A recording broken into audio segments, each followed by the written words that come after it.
Thank you, everybody. I want to thank Fordham University for providing a facility today. It's the Gabelli School of Business. I don't think they had a trading floor when I was here. So things are looking up. Really excited to have this panel here. Really three great powers in the real estate game. And we know that real estate's on the Wall Street Journal a bit too much these days. So the topic's going to be capital markets. I want to introduce the panel, starting Blair Welch in the middle. Blair co-founded Slate Asset Management in 2005. They're a global asset manager with operations in Canada, United States, and Europe. He manages 2 publicly traded REITs and various private investments, core plus, and debt strategies. Blair has over 25 years experience, and he co-leads the team with his brother, Brady. Bob Knackel. I don't know which one had to go first, Bob or Paul. We've flipped the coin. Just like, Why was we picked the name of the company, we flipped the coin. Was that what it was? Knackel before Massey? Okay. That's it. Everybody knows Bob. A lot of press in the market. Bob is the head of New York Private Capital Group within JLL Capital Markets in New York City. Bob was chairman and founder and partner of Massey Knackel Realty Services, New York's #1 building sales firm. He started his career in 1984 at CBRE, where he met Paul Massey. They both left CB in 1988 to form Massey Knackel. Paul Massey is the CEO of B6 Real Estate Advisors, a commercial real estate investment company that lives at the intersection of people and data. B6 is the leader in investment sales and provides commercial real estate owner stakeholders with next generation experience. I think the Massey Knackel name probably has over $20 billion worth of sales to their name. Before we get started, and then obviously Lou Miranda, he is the former chair of the EAC at Fordham Real Estate Institute. He's going to moderate the program.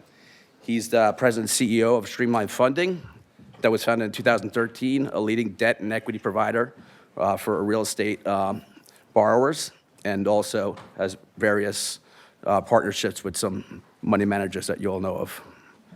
I'm Marty Gilligan. I work at Capital One. The lunch was on us. You're welcome.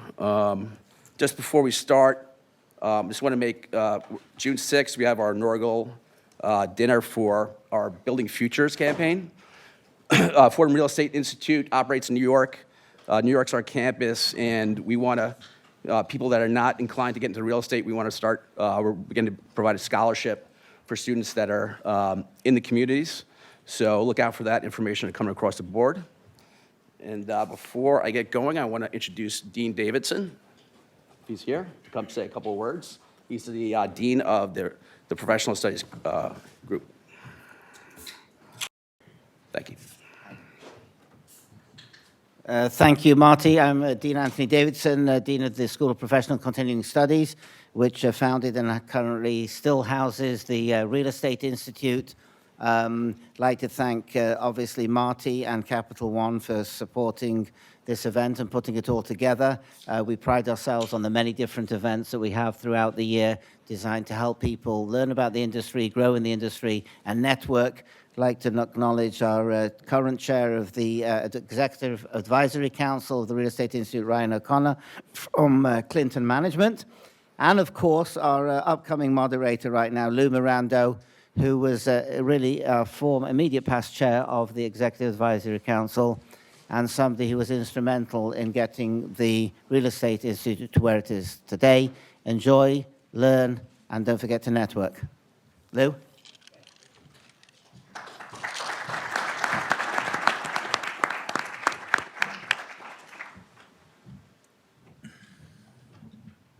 Good afternoon. If I had your name, I can't claim it. I'm going to give it to Debbie because I don't like her. She'll be bombarded afterwards. If you've got one, we're going to trust you, okay? Hey, that's great. By the way, Debbie, who's also with Fordham, when we get to the audience questions, is going to be handling the mic. Be like a Biden press conference. Well, number one, thank you, everybody, for coming here today. These things are always a little bit nerve-wracking when you show up here early and there's only 2 people here, and one of them is me. I said, boy, our guests are going to walk in, they're going to punch me in the eye, and they're all going to leave. But we have a nice crowd here. And we should also note that this is also being telecast through Zoom. We had almost 400 signups for this event, and it's really to the credit of the group we have up here. And I really like to thank you guys for doing this. Now, if I can just find my glasses.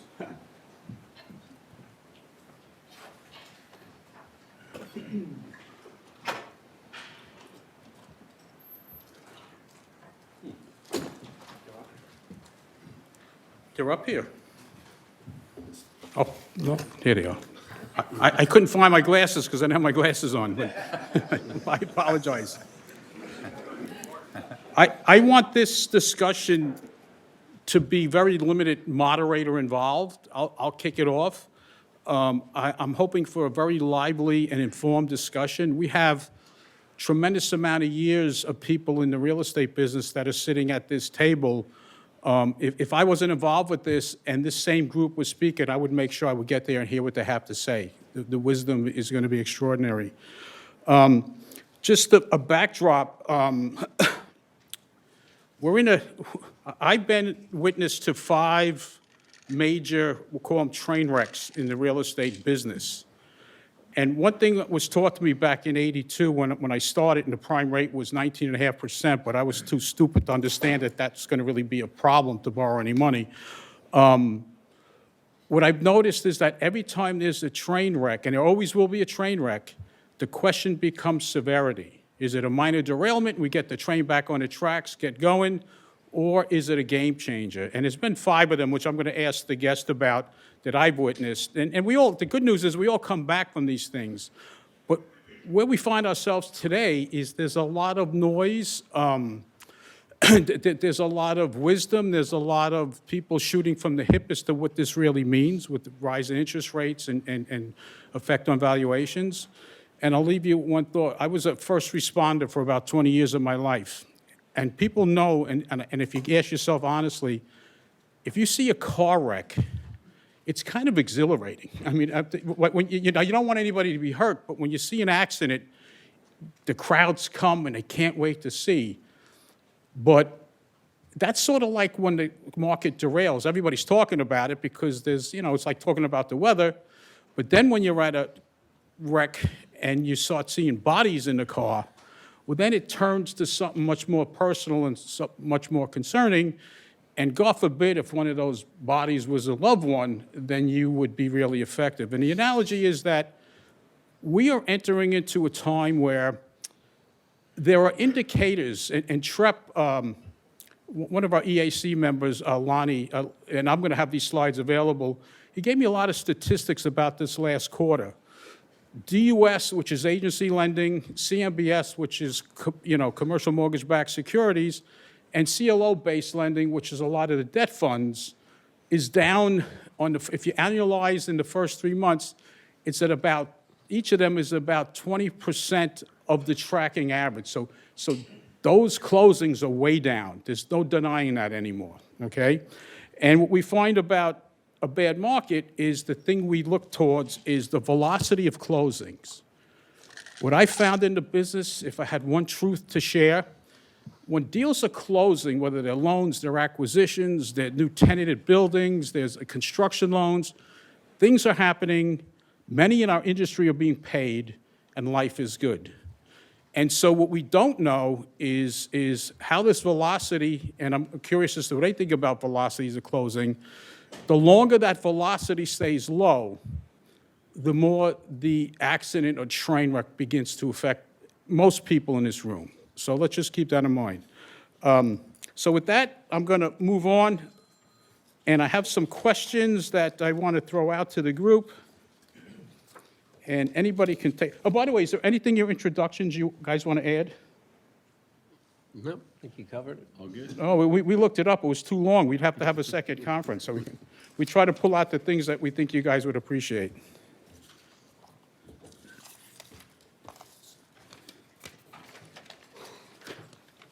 Okay. I've heard some reference. I didn't create this. It's called the, every one of these crises is the Lehman crisis, the Russian default crisis, the savings and loans crisis. This one has been called the Great Revaluation.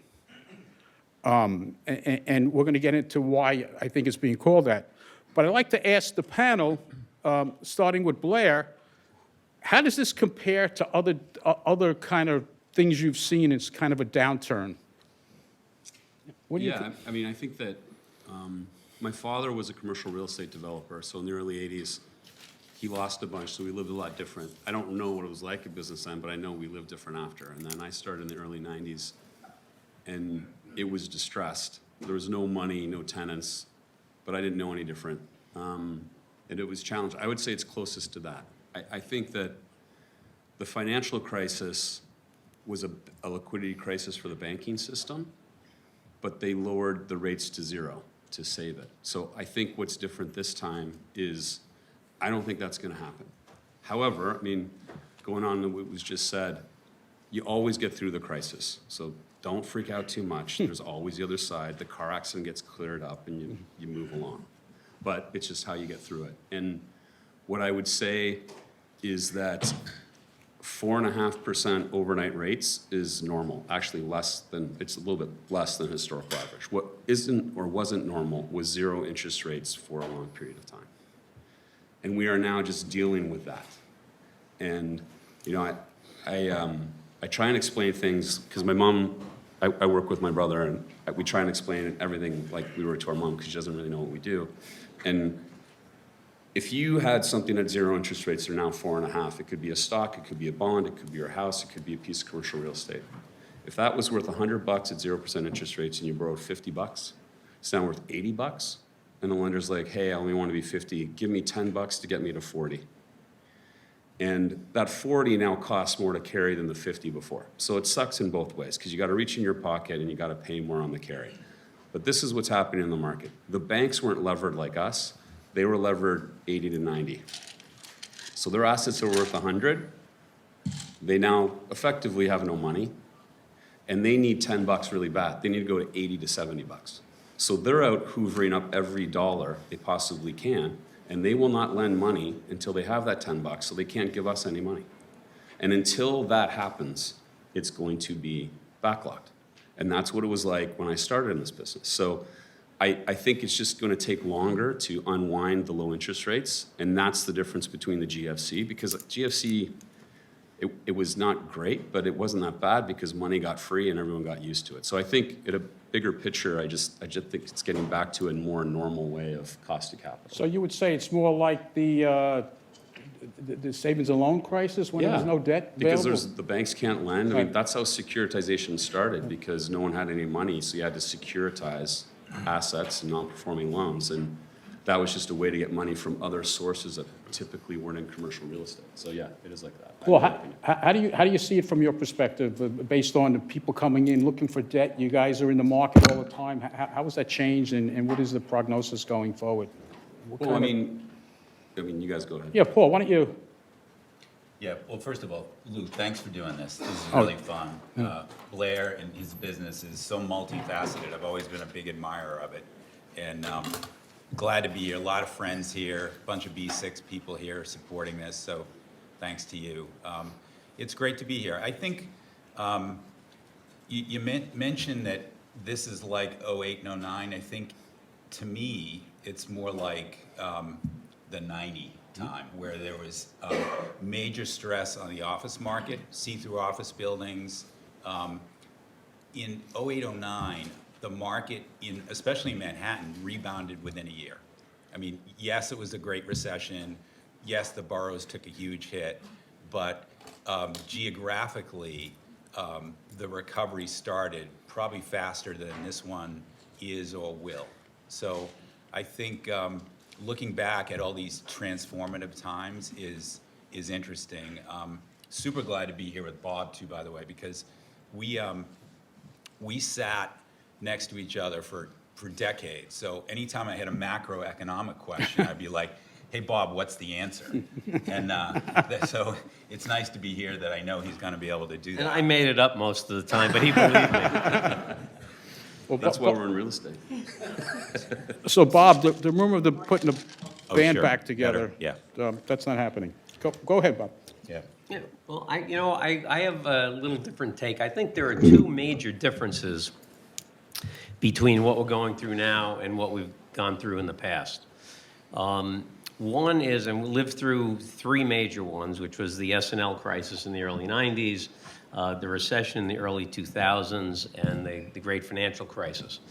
And one of the two big differences I see are the way lenders are dealing with their problems, and secondly, the way different asset classes are performing. So relative to the first one, during the S&L crisis, over 1,400 banks failed in the U.S. The RTC was formed. Banks went through a situation where they were foreclosing on everything. Very few of those banks sold debt. So what happened was stock market crash in '87. Things moved very slowly back then. The volume of sales didn't start to fall until 1989. And we really didn't start selling REO properties until 1992. And because it just took so long, banks were not interested in selling debt. They went through the foreclosure process. The RTC made them dump properties. It was actually one of the big inflection points for our firm is we started to get hired by these banks to sell these REO properties, and it was great. They had to sell. Didn't matter what the price was. There was a price you could get, but they had to clear it. And so that was a great time for us. Then you look at the recession in the early 2000s, we had the volume of sales fall 4 years in a row, but value never went down 1 year during that period. And then we get to the great financial crisis, and what happened was lenders said, we're not going to go through that 2-year, 3-year foreclosure process. We're just going to sell the debt. And the lenders were hiring brokers to sell the debt. And that was great business for us. This time around, the banks are not going through foreclosure. They're not hiring brokers to sell the debt. And what they're doing, they're going to their best customers saying, hey, you want to buy this debt? I don't want to be out in the market and let everybody see how terrible our book is. So let's do a quiet deal. So it's less accretive for brokers today because of the way banks are dealing with their issues. Second big difference, I think, is that in the past 3 corrections, all asset classes and all product types were moving in unison. They were going down by different percentages, but they were all going down. Today, and unfortunately, my perspective is just on New York City because I don't do anything outside New York. But in New York, we have a multifamily sector that is relatively robust.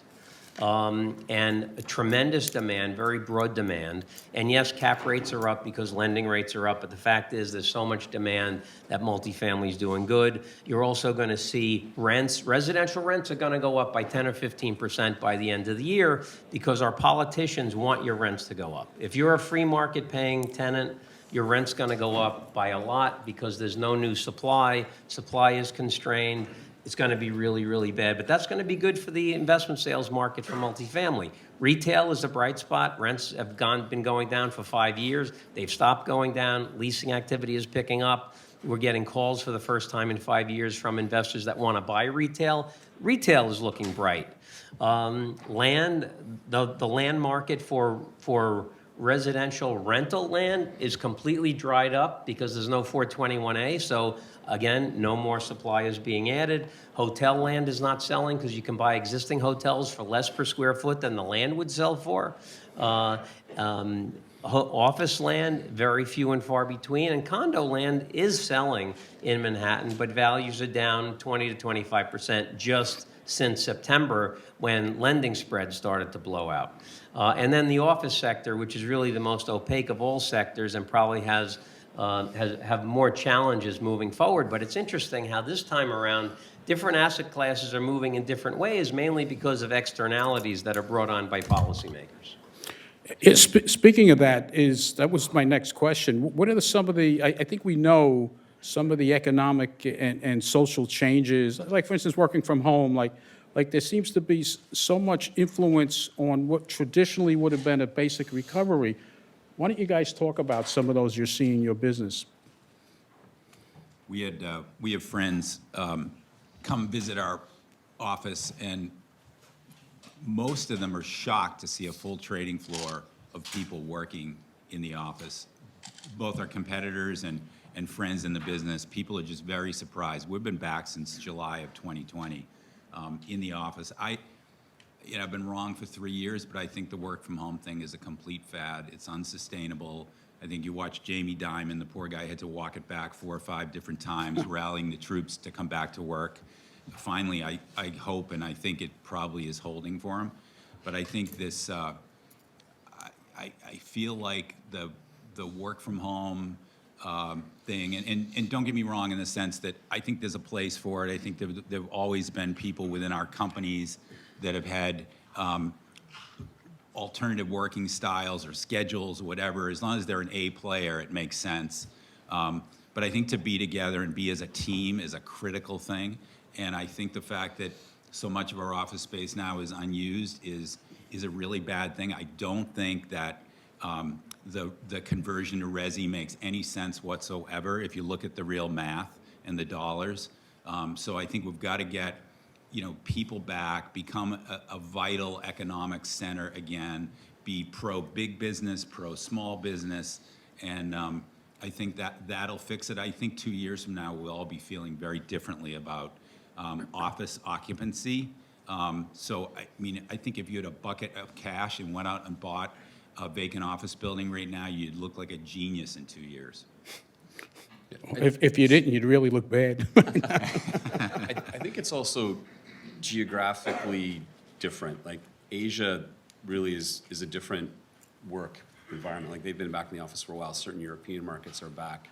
I think until, I'll say, Western leadership goes back with the same vigor of you have to go back to the office, like they said you have to leave the office, that's not going to change. I mean, there's a federal employee strike going on in Canada right now, so that would be like every federal worker in the United States. So that's 155,000 people on strike now in Canada. So multiply that by 10, it'd be like 1.5 million people on strike here. And their main demand is you can't force me back to the office.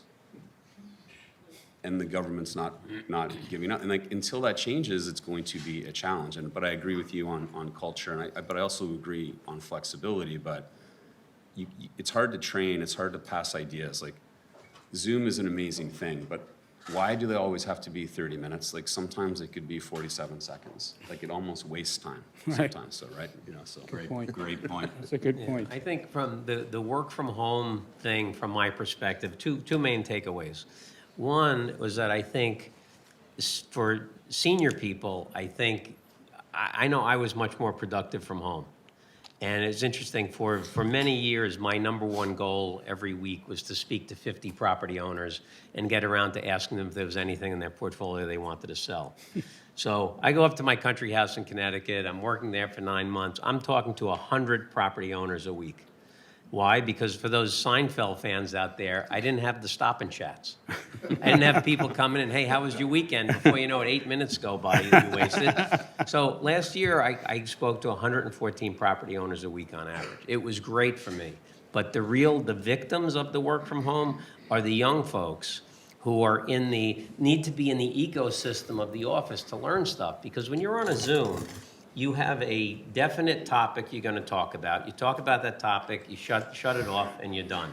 I think that in the office environment, you pick up more overhearing people have a conversation. You're at the coffee machine, you're in the lunchroom, you're in the lavatory. You overhear stuff about a deal or about a way somebody handles something, and that you absorb that. So I think the learning curve for young people who haven't been in the office the past few years is completely flat, and they're going to be way behind, just like kids in school who weren't in school for so long are going to have, their learning is behind. So, that was interesting. So when I go through this thing and I'm saying, hey, I'm calling 100 owners a week, this is awesome. I'm never going back to the office again.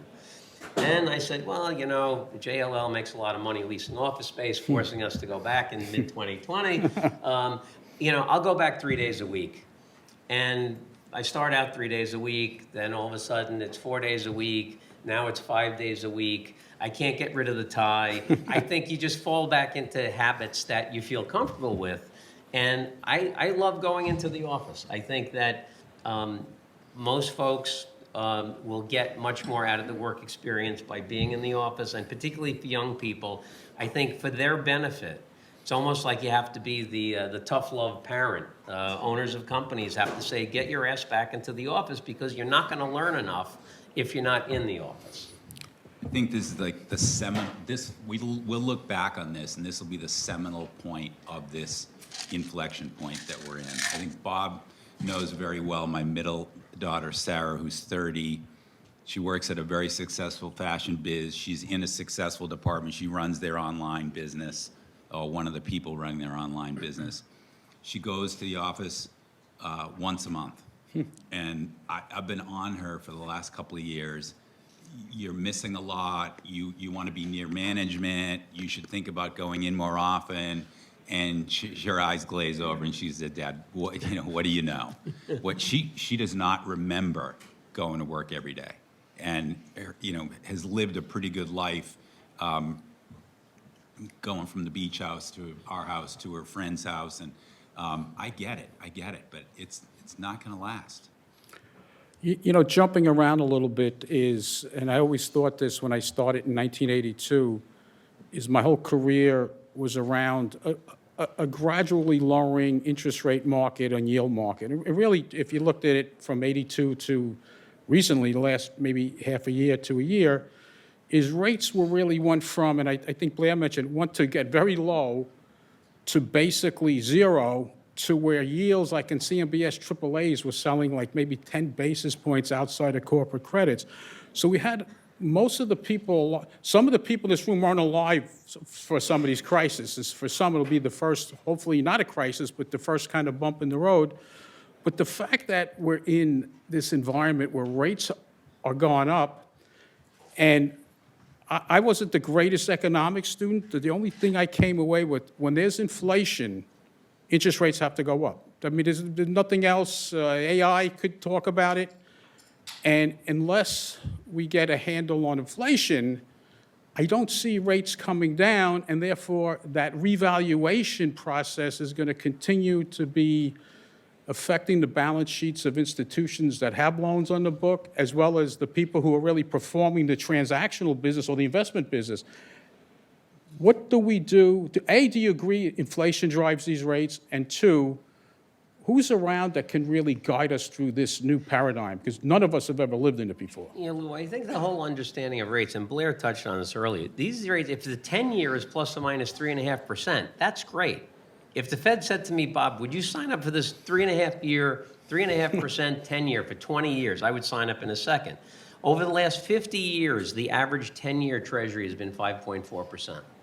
This is low. This is normal. We were living in fantasy land for 12 years where rates were so low. I love the mortgage brokers out there that that think they're really, really great, and because when you're selling money for nothing, it's easy to sell it, right? but now you see what you're made of in the mortgage brokerage business, because it's going to be harder. But I think the 10-year is going to stay about where it is for a very, very long time. And what will happen, I think, borrowing will become less expensive when lenders get more comfortable with what's happening in the market. Spreads will compress.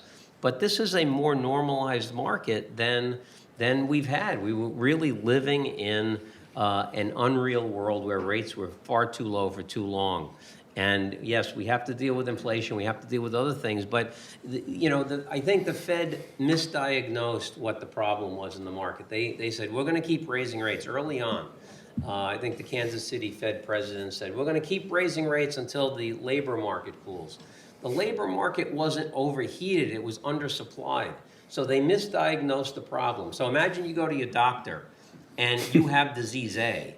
And they say, well, you have disease B, and we're going to aggressively treat you. We're going to give you penicillin and antibiotics and chemo and everything to treat this, but that's not what you have. So they raised rates so quickly, so much, that without letting Fed interaction take its course. Normally, there's a lag time. The Fed does something. It takes a few months for the reaction to be felt, but they just kept raising. So, I think we need to have a little bit more rationality, and maybe these couple of, these bank issues that we've had will stop the Fed from being overly aggressive with the rate increases. But we're at a historically low level of rates today. but for this last 12-year period that we had where they were way too low for too long. Yeah, you agree with Blair, is that if you look at it in its entirety, it hasn't really been crazy. And also, like, in addition to what you're saying, you need consistency. So a couple weeks ago, when the Fed raised 25 basis points, the same week, they put 170 billion in the bond market to buy down the overnight rate effectively to 3.5%. So it's like, are you doing this? Because I'll get on that bus. But you can't do this and then take my knees out, because if I make this trade, I'm dead over here. But if I make this trade and you do this, so it's like that schizophrenia makes investors very cautious, because you can't do both. Put another way, if you look at the chart, that 170 billion put in the bond market 2 or 3 weeks ago took away all the rate increases from last September. Right. And so you're like, it's just like, it's tough to kind of get your head around. And then thinking about how weird the world is in the zero interest rate environment. We bought our first portfolio in Germany in 2016, and rates were negative. So that's mind-blowing in itself. But we bought a portfolio, so we need to open bank accounts to collect the rents for the properties. And we went to all the banks, we're like, can we open a bank account? They're like, no. You're like, why? They're like, we don't want your cash. Right. Because if you put cash there, they owe you cash.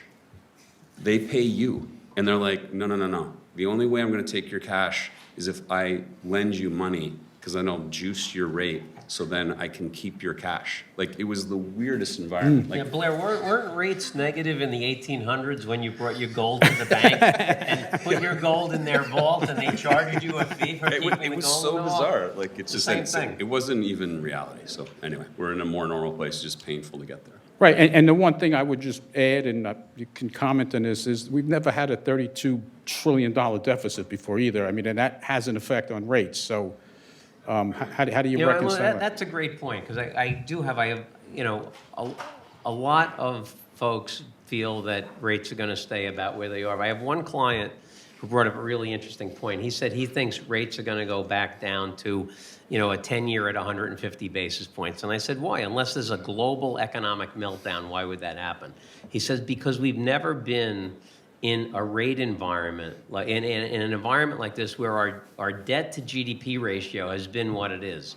And because of that, if rates stay high, the government's not going to be able to pay its debt. Right. Because it's going to be just too high. So, you know, you look at this scenario and say, well, you know, maybe that's likely because, you know, we have so much debt that the government maybe has to keep rates down. So it'll be interesting to see. But that's only one client out of a whole bunch that feels that way. But I thought it was an interesting perspective. Yeah, it is interesting. Hey, to shuffle around, we have a lot of students in the audience, the Fordham master's candidates, people taking certificate programs. And I was talking to Bob a little bit earlier, is some of them are going to be looking to go more full-time into their careers.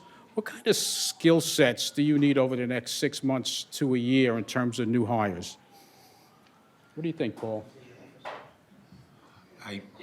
There's so many jobs under the header of real estate. I think you should really think about which one you think you might be passionate about and chase that. I think the skill set is, look, you're not bringing a breadth of work experience to the table. What you're selling is your ability to work your tail off. And I think when you're talking to folks, if you can demonstrate that fact-based, whether you're involved with athletics or you're involved with school leadership or involved with any kind of activity where you show excellence, show that to the people where you want to end up going to work, and that's what you should really be focusing on. I think a lot of young kids ask, how can I prep for coming to work in commercial real estate? I don't think you can. I think there's a lot of lingo. There's a huge learning curve. But I would tell you it's the best business, especially in New York City, where everybody knows everybody. It's a big, small world, and that's really a good thing. That's fun. So I think all four of us probably feel like this is the best, kind of job you could ever possibly have, and we feel blessed. It's going to be fun. Like, I know it doesn't sound like it, but it will be. And I think just be in the room and be around people. And we always like to say the only thing you can't teach someone is their effort and their attitude. And I think that speaks to commercial real estate. So if you work hard, and forgive me, you're not a dick, you're going to be absolutely great in this business. Because it's all about the people and being around. Because if you go to that corner over there and there's 4 buildings one building on each corner, every building is different. You just can't trade them like a security. So that's a people business. And what's also great about commercial real estate is you don't even need to be in it and you get it. You're like, oh, that building sucks. Why? Because it's dirty. Or like, I don't like turning left into that mall. Or like, everyone kind of hopefully lives in an apartment or a house or works in a building, or like everyone gets it. So it's not like we're doing AI here. Like, you're actually doing stuff that people live with, and it's fun. Yeah, and I would add, I think, as Paul alluded to, competitiveness is a great part of what makes up a good real estate person. But there are so many different aspects of real estate. It depends what you really like. So as a young person, I would expose yourself to as many aspects of the business as you possibly can and see what really excites you, what you love. Because that passion of all the folks that we've seen succeed in the business, it's the people who are passionate about what they're doing that do well. Because no matter how good you are, you're always going to have a challenging time. And it's the people who really love what they're doing that will fight through that challenge and ultimately succeed. So find out what you like.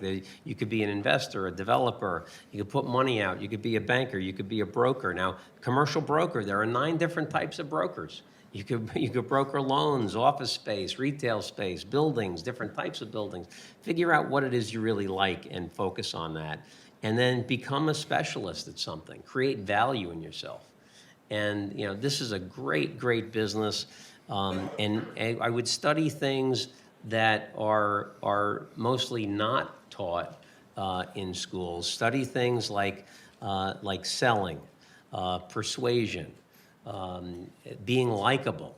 There's a whole college curriculum I've been kind of toying around with to create of how to get folks to succeed not only in business but in life by just making yourself a people person.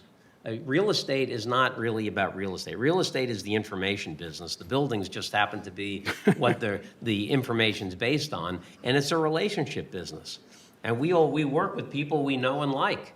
And how do you become likable? Like we had a salesman who barely got out of high school, but you would sit with this guy for 10 minutes and you felt like you knew him your whole life, and he was your best friend and very, very successful.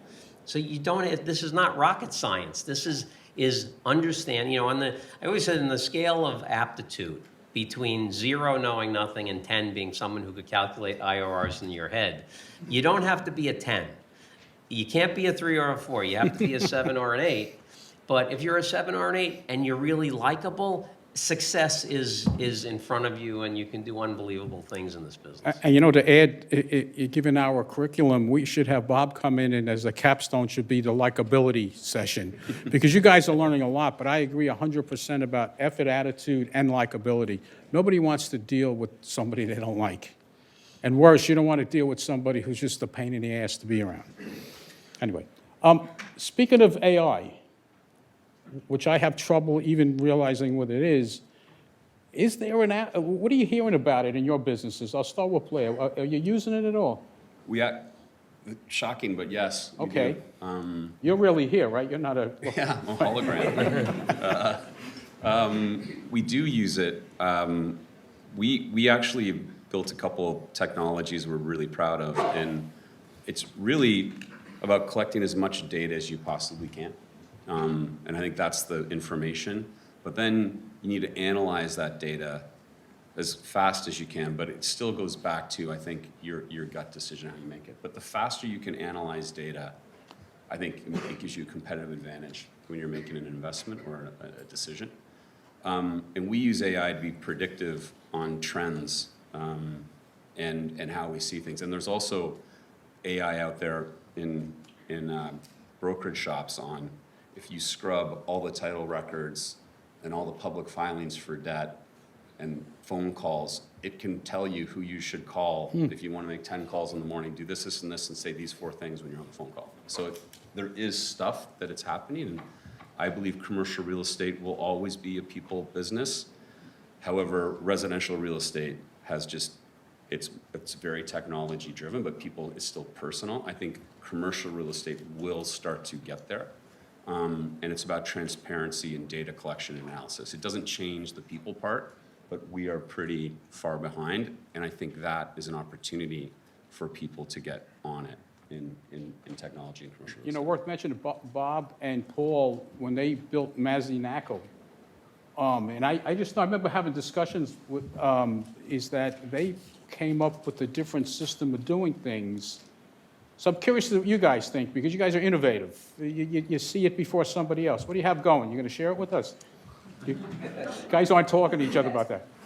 Our agents are starting to use AI to write marketing pieces, which I think is fantastic.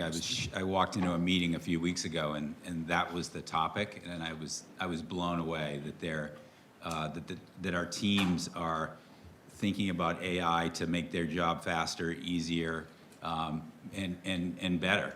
And so I think Bob and I were lucky in the sense that we always embraced the change that we thought might be coming. I think with our first business, we had a lot of troops out in the field, and they would feed the mothership all kinds of data, sales comps, development comps, land values, what have you. And we would compile that, put big reports together about every submarket we were in, and then we would feed it back to the market, including to our competitors, for free. And what that did was it made us a trusted authority about a market we ended up getting lucky and having a big market share in. So it was like a second moat. So the competitors were like, not only do I have to beat them to the business, they're an authority on the business. So it was a great place for us to end up to be. I think you have to think like that. I think you have to think, okay, with our new business or the business that I'm personally doing today or that you're personally doing today, how is technology going to change, and how am I going to get myself to a place where I can be happy that I did that? One of the things that we're focusing on now, and I know Bob is too, is we sell buildings, we finance buildings. It's a very arcane business. It's managed by attorneys who, you know, it's like it's its own science, it's its own language, and it needs to be accelerated.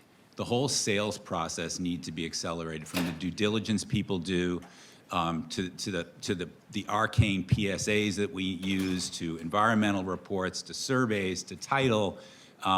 And I think a lot of people are starting to work on speeding that up. That will accelerate our business. That'll be a great thing for all of us. And it's interesting, half the attorneys are excited and get really worked up about how business could be accelerated and go faster, and the other half are brutally threatened by that. And I think they need to embrace the change too. Yeah, I think AI is in its infancy relative to real estate, and I'll admit real estate, for the most part, is an analog business in a digital world.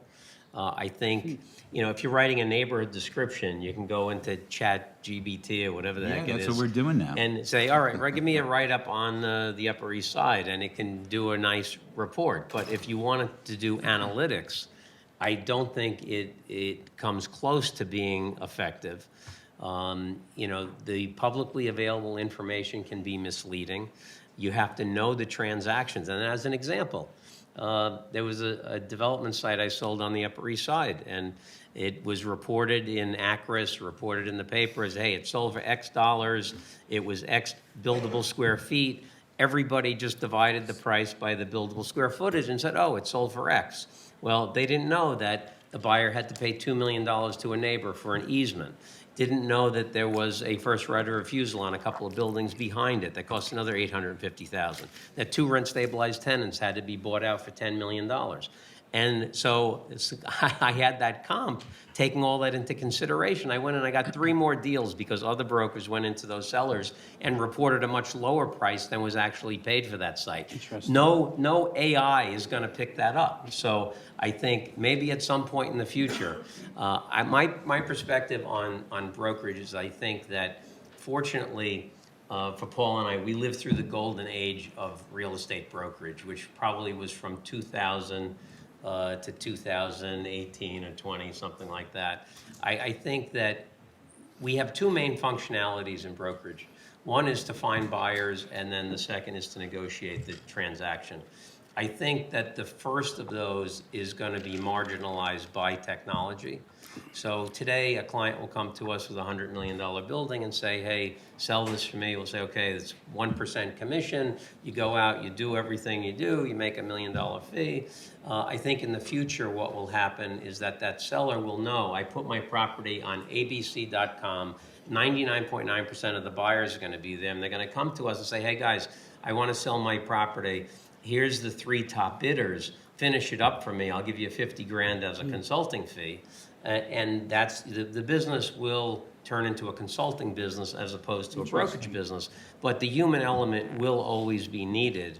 And I hope that that doesn't happen for 10 or 20 years, because I want to keep doing this for a while. But I think ultimately that's where it will go. Our business is a little bit different. So we raise capital and invest it on different strategies. And so what they're talking about is like the information is all over the place. Right. And in different sources and in people's heads, and it's not very good. So we built one of our systems, and we started building it 15 years ago, was every time we get a broker package or an Argus, which is a cash flow model used in real estate, or we own a property, Yardi is a property management tool, we actually dig in, and if someone sends us something, we just take it, and then we store it, and then we compile it, and then we just have created our own databases. Right. And what happens is when you raise money, the investor will go, well, why do you think that? And you go, this is why. This is what I can show you has happened, and this is what I think is going to happen. And that transparency, so we raise money, earn a fee, invest the money, hopefully it makes money, and earn a carried interest. They won't give you money unless you're transparent on the information. I won't get paid more fees, but the people that don't have the data will not be able to raise the money. Not only for ideas, but for transparency for their audits, transparency for, so that's why real estate's changing. It is hard for a state endowment or a sovereign to invest in an entrepreneur because of the regulations. So what's happening is we need all this infrastructure and data to actually be in our business. And it's differentiating. That's why you're getting these massive, massive managers who have this technology in back office, that it's hard if you're an entrepreneur to go direct to a large pension. And that's changed in the last 20 years. You know, Blair, the great thing about what you're doing, though, you're controlling the data that's going in. And AI is really a manipulator of data that it's given. Most of the data it's given is crappy. Exactly. Right? So if you put great data into it, you can do great things with it. But if your data stinks, the AI is going to stink. Exactly. You know, if I could just add, and I'm glad you said what you said, is we have a special situation fund. We've been doing mostly originations for Fortress and a couple of big lenders. But beginning 10 years ago, any package that came in, we get about $1.5 billion of deals, and they're not huge deals, a month. And we save all that information. So if there's an office, a shopping center in the Houston market, we go to our database, and it might be 5 or 6 that came in the last 6 months that have rent rolls, that, you know, because the other thing I found is, and this is for the group as you get into this business, CoStar and these data services that give you comps are only an indication. When we close a deal, our people, including myself, I want to be on the phone with Bob on what the comp is if he sold the building and get the real, because if you don't check out every one of those things and you go with 4 CoStar, and I'm not picking on them, it's useless. Yep. And most of underwriting fails because you had a misinterpretation of what the market rent potential is. And I think that's going to be more pronounced going forward also. But see, based on the fact that most available information is not good, that creates such an amazing opportunity to create value in yourself as a real estate person. Absolutely. You become an expert in something. We always preach, like our territory system was based on knowing something better than anybody else does, right? So if you pick a specialty that's small enough that you can be a true expert in it, but large enough that you can make a great living at it, you're creating tremendous value in Absolutely. yourself because you'll know more than other folks know because the quality of publicly available data is still not great. Yeah, I agree. I think we're getting, I just have one more question, then we'll take some audience, and we'll just brush up on this just briefly. The U.S. banking system, since some of the collapses, and there wasn't that many of them, but they were significant. There's been some talk of fully guaranteeing deposits and essentially making a U.S. banking system under one heading, which would be controlled by the government. You wouldn't need more than 4 or 5 banks. Who are your best banks, and who do you think is active, who's in the banking business right now? So commercial banks, savings banks. It's you. It's me. No, I think the U.S. system is unique, and I think it's one of the reasons why this is a fantastic country is that there's a lot of entrepreneurial capital. But what that does is it creates ups and downs, but the government's trying to regulate that. So that can be dangerous because it can constrain entrepreneurial capital. However, I think you're a long way from that. Like in Canada, there's banks governed by a bank act, and I joke it's like a franchise agreement of the government. So it's one and the same. And when you think of the Credit Suisse situation, there are 2 banks. So I think the U.S. This is about control of the government to control its financial system, and I think there will be fewer banks. I think that's what they want, but you got a lot of banks to go through till that happens, and I think they want to let everyone know that the system's going to be safe, and it is, but they can't control 1,000 of them. I think it's the best time ever to start a bank. Any of you looking for a business to get into, start a bank. Times are good. You're making a 10 basis point, 20 basis point spread. Today, your spread is 400, 450 basis points. I'm surprised that new banks haven't popped up already because they'll have no legacy issues to deal with. It's as profitable as the business has ever been. Where are the new banks? Well, I think it's because they'll kill you with regulation. I think what they actually want is for, I'll do a $100 property and say JP Morgan used to lend 75. They don't want to be in that business anymore.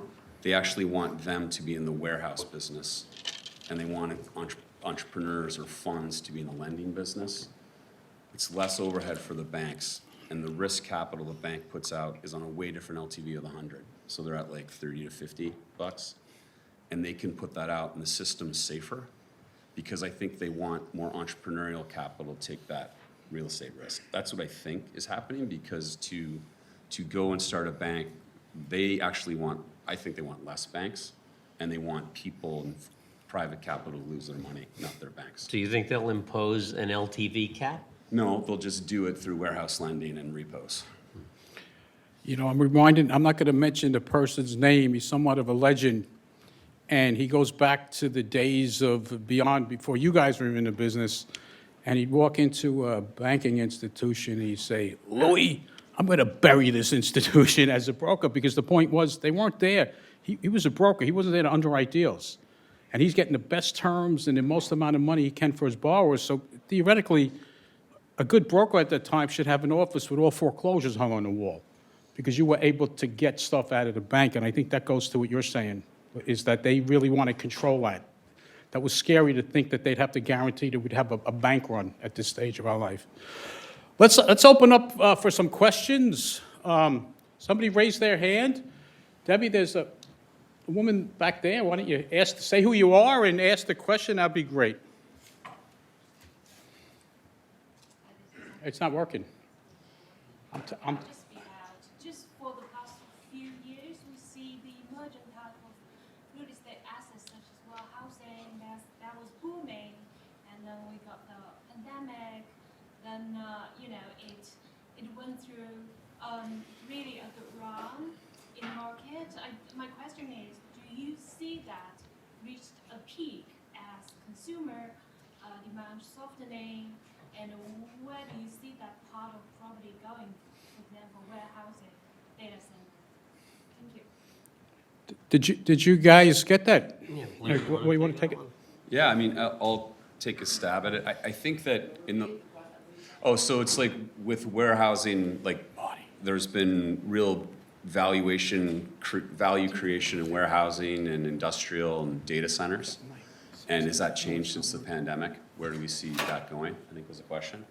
What we believe is that the last 10, 15 years, because of zero interest rates, people made money off money. And real estate is like any other business. You have to drive your revenues faster than your cost grows to increase your margin.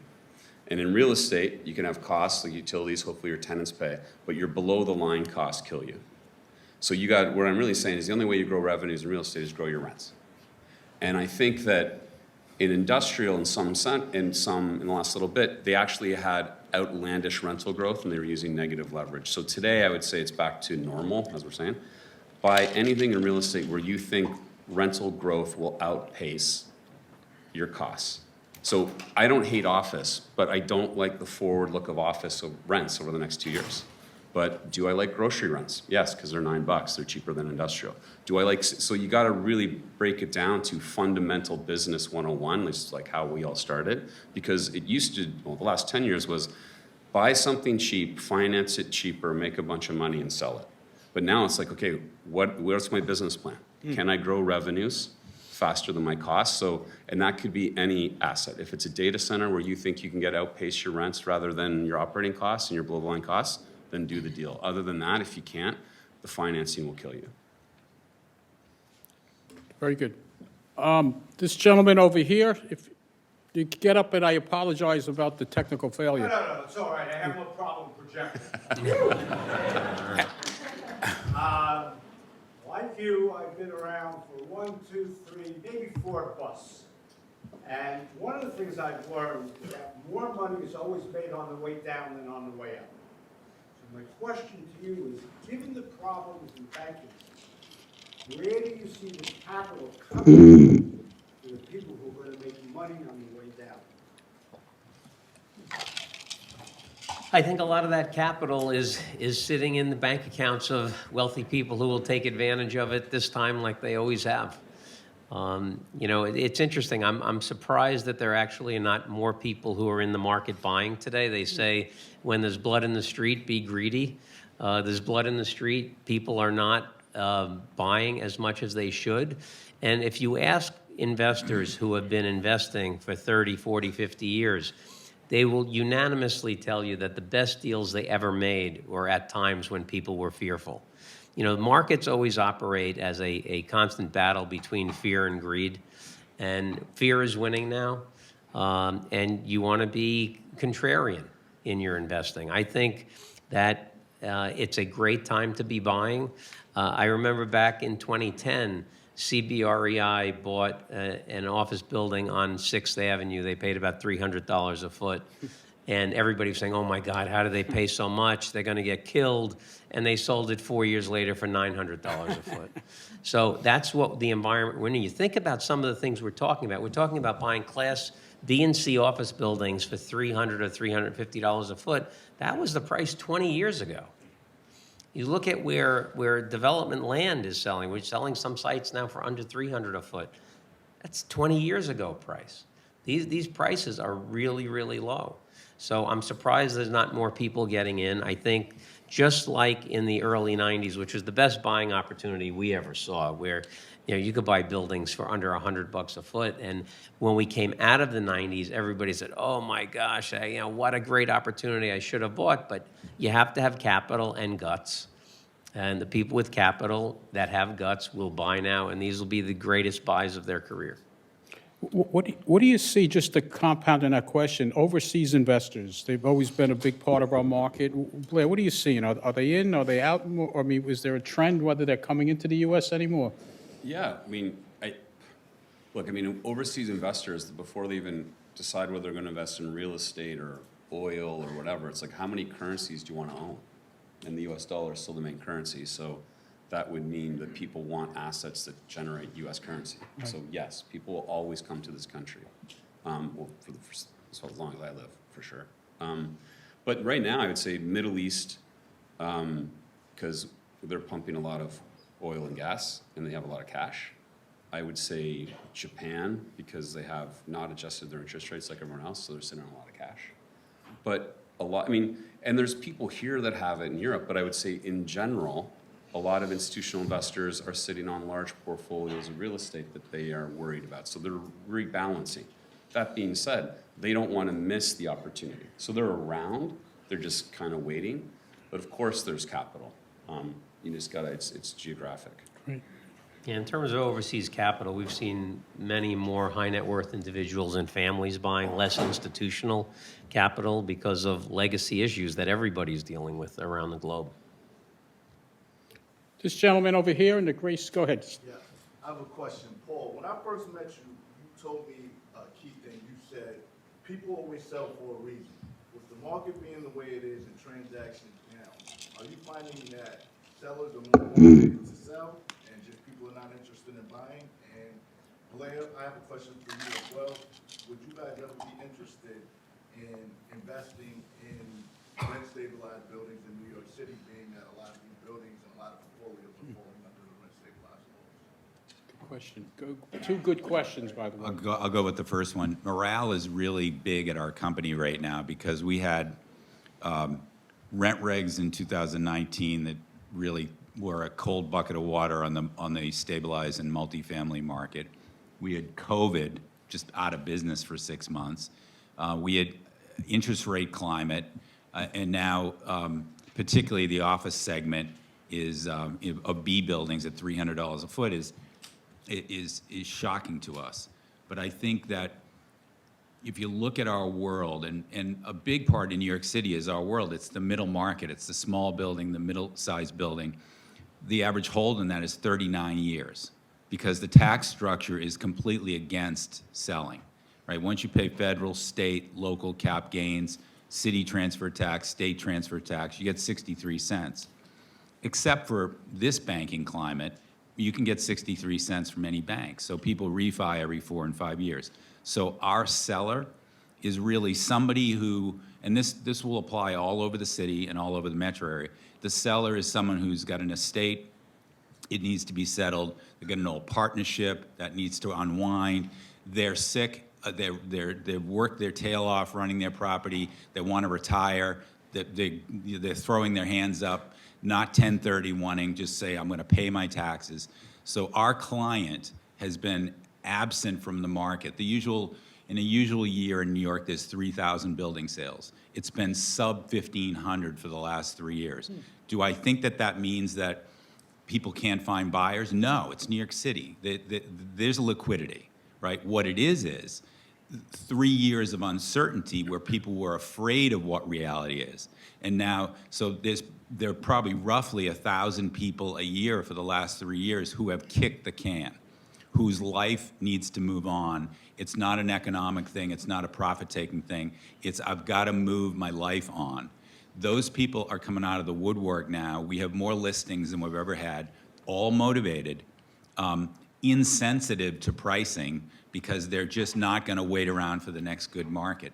So I think the sellers are what has been driving the slow market. I don't know if Bob agrees, but now they're less sensitive, more willing to sell. So I think second half of 2023, it is going to be a big uptick in velocity.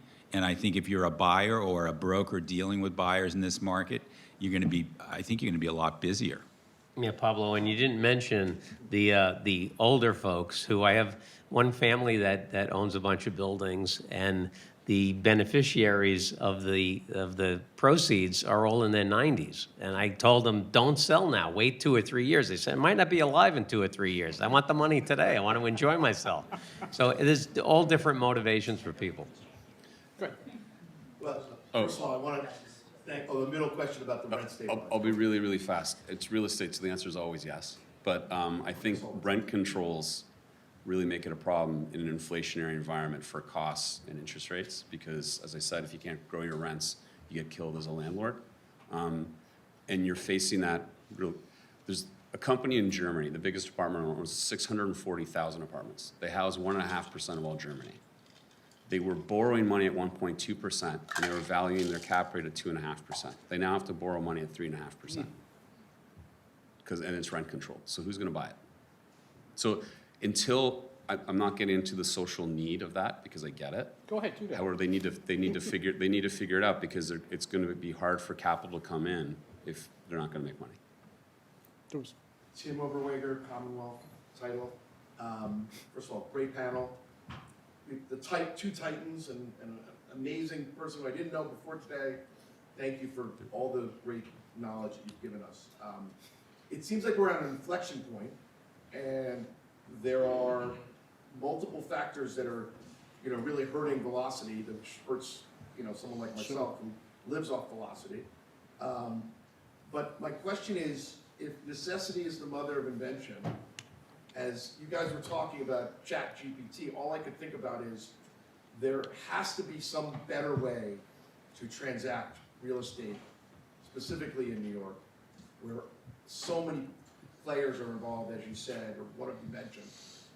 Do you see a platform from a prop tech perspective, a fintech perspective, that can actually solve some of the immense amount of redundancy and deal by deal overspinning of wheels? Yeah, that Tim, seems you know to what? delay You'd have to be narrow-minded to think that there's not something that's going to come along that's going to make the process better. But the fact is, buildings are not widgets. And so the 100,000 square foot office building on the north side of the street is very, very different from the 100,000 square foot building on the south side of the street. And that's why I think the human element is needed. Can someone create an algorithm that can take into every single, 500 data points about that building and have it spit something out? Eventually that probably will happen. But the fact that real estate is so different and so localized, and the north side of the street can have a very different value than the south side of the street, even for the same building. I think that it's going to be a while. That's why you got to still charge $1 million, not $50,000. That's right. And if you need some coaching, you know who to call. That's it.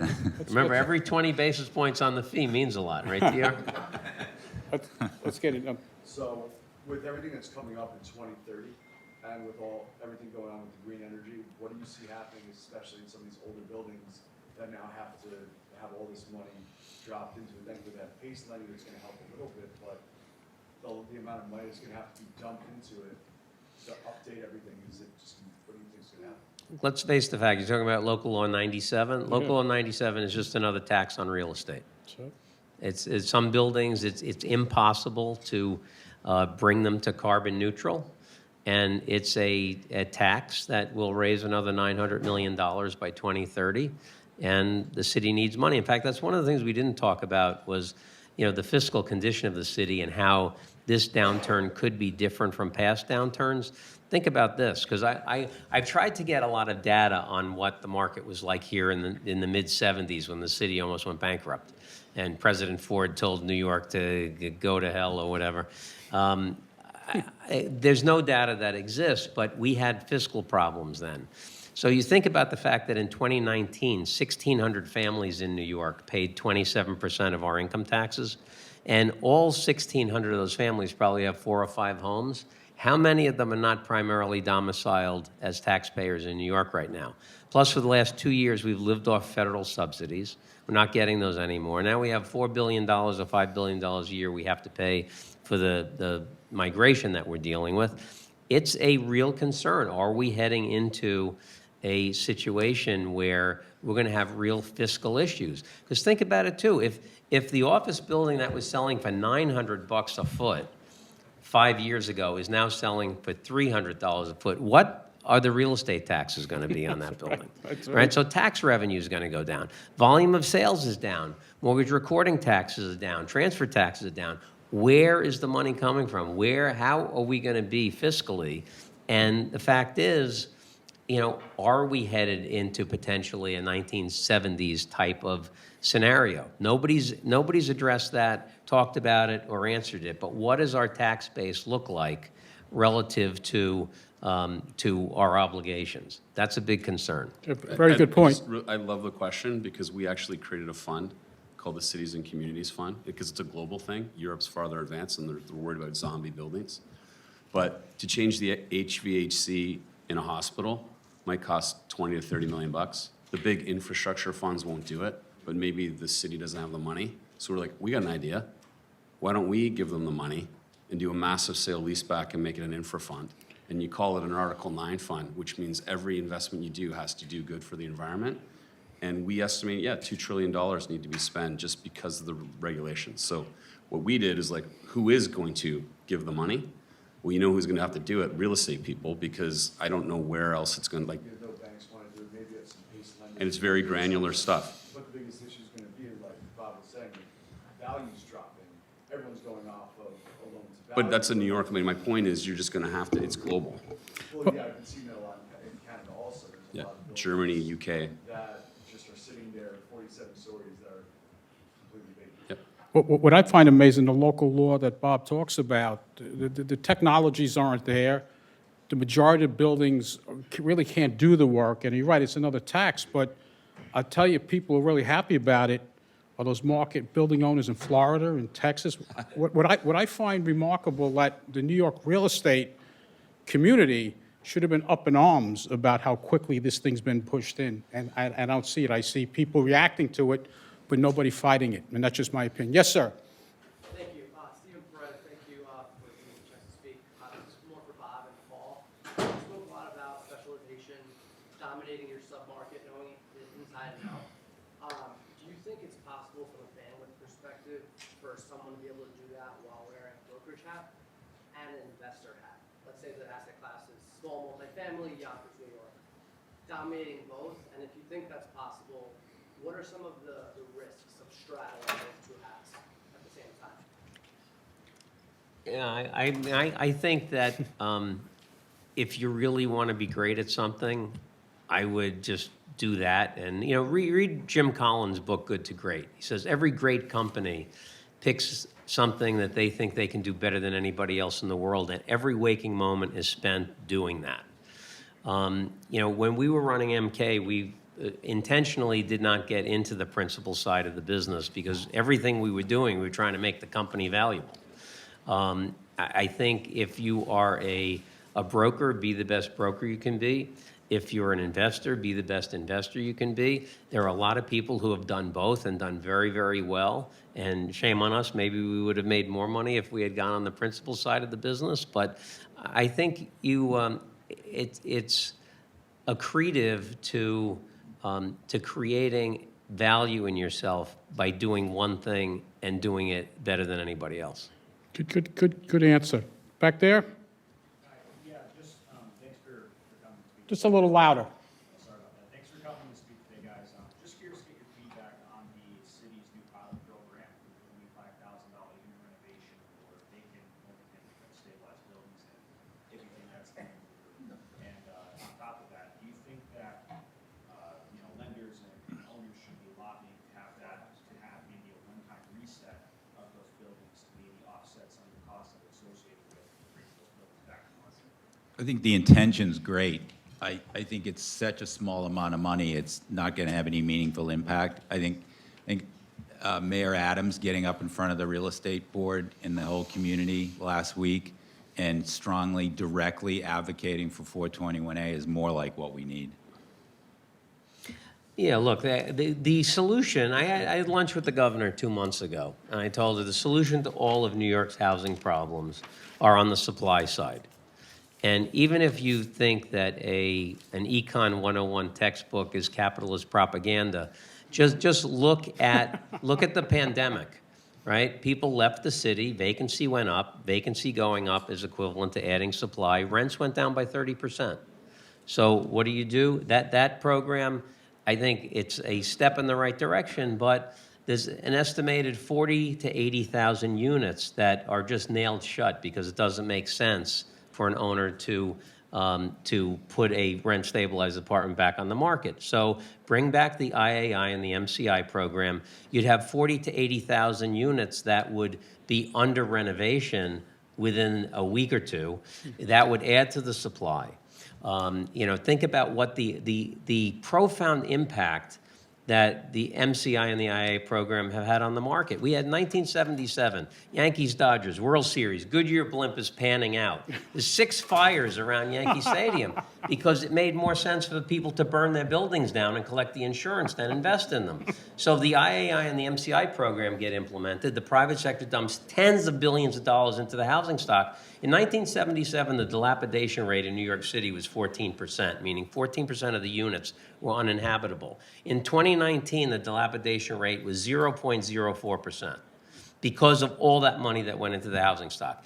Extend the June of 26 deadline for the vested sites for the Affordable New York program, you'd have another 30,000 units coming out of the ground within a couple of weeks.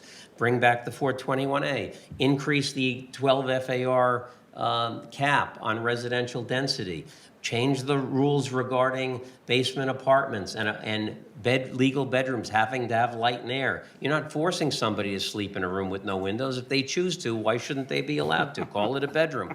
There are so many things you can get the private sector to do anything you want. You want 800,000 units? We could create 800,000 units of housing within 3 years with the right incentives. You give the right incentives to the private sector, they'll do anything you want. You just have to give them the right incentives. But every solution on the housing front is on the supply side. And the biggest problem is that every politician that gets elected, the day after they get elected, all they care about is getting reelected.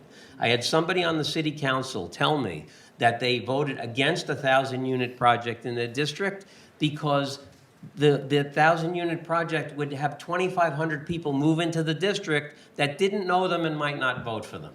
How is that doing what's in the best interest of their constituents? Right? That's not politics. That's not the way it should be. The politicians are supposed to be serving their constituents and doing what's in the best interest of the people that live in their district, not doing what's in their own best interest. Good point. Can we expect to throw your hat in the ring? No, he did that. I know he did. But he's very modest about it. But you guys should both throw it in. I think you guys would be great. Who didn't I get here? Well, hold on. I got to pick you first. Go ahead. How many election cycles do you think it's going to take to turn around? Because you had Lee Zeldin, you almost had a perfect storm, crime, housing issues, and so forth. Loses by a couple of points. I've been told it could take as many as 4 election cycles. If you look at Kentucky, 1996, 97. Fast forward, sunset laws. Now the laws are permanent. I have owners waiting for a Supreme Court decision. That's when they're going to make their business decision. Okay? That's not going to happen. So is it 2? Is it 3? Is it 4? Is it never? First of all, Marco, it's great to see you. I got to get a picture with you guys. Been a while, absolutely. Absolutely. Marco's old friend, was a partner at MK back in the day. It's a great question. And, we were not around back in the 70s or before that to see the political environment. But since the mid-80s, we've had a scenario where there's been a supermajority of liberal. And again, these comments, I'm not talking as a Republican or a Democrat. I'm talking as a real estate-tarian. So everything, it's not one side of the aisle or the other, just as a real estate guy. We've had a supermajority of liberals in the Assembly for our whole careers. The Senate was always a very narrow majority one way or the other, and when the Democrats held the majority, there was an independent Democratic caucus that voted with the Republicans. So the Senate was always a balancing factor for the political balance. But now we have a supermajority of liberals in the Senate as well. So I think there are some investors that are buying multifamily today thinking that that pendulum will swing at some point. But in terms of seeing what's on the horizon, I don't know. I think the reason that Mayor Giuliani was able to be elected because his predecessor made the city so terrible, everybody was just fed up. And it apparently hasn't gotten to that point now, but that's a great question. I think it's TBD, but it's not in the short term. Okay, hold on one second. We're going to take one more questions, and then we're going to let these gentlemen leave, and I wanted to thank you. But one more question, and then you had a question? One more questions, that was perfect, yes, thank you. So, former Fed chair explained that negative interest is actually alive and well, very similar to how you described it. Those of us that have safe deposit boxes, we pay for the privilege of giving them something and hopefully just getting this back. I wonder if that changes your position on it. Number two, totally agree with you. Whenever everybody says to buy X is probably a good time to sell it. Everybody says don't buy office, great time to buy it. Thank you, multiple, for that comment. But have you ever said, Bob, I think you were the one, you ever said that right now is not a good time to buy? Well, it depends. I think, the reality is real estate is never bad. It's the capital stack that makes it bad. Nobody was ever foreclosed on that didn't have a mortgage. So I think if you buy good property and you don't over-lever it, real estate historically has been a good thing to buy because the peak of every successive cycle has greatly exceeded the prior peak, with the exception of the mini peak we just hit at the beginning of 2022. So, Scott, I would say that, have I ever said, no, it's not a good time to buy? Probably not as often as I've told people it's not a good time to sell. That's good. Well, listen, again, thank you so very much for coming, and I would like, you guys.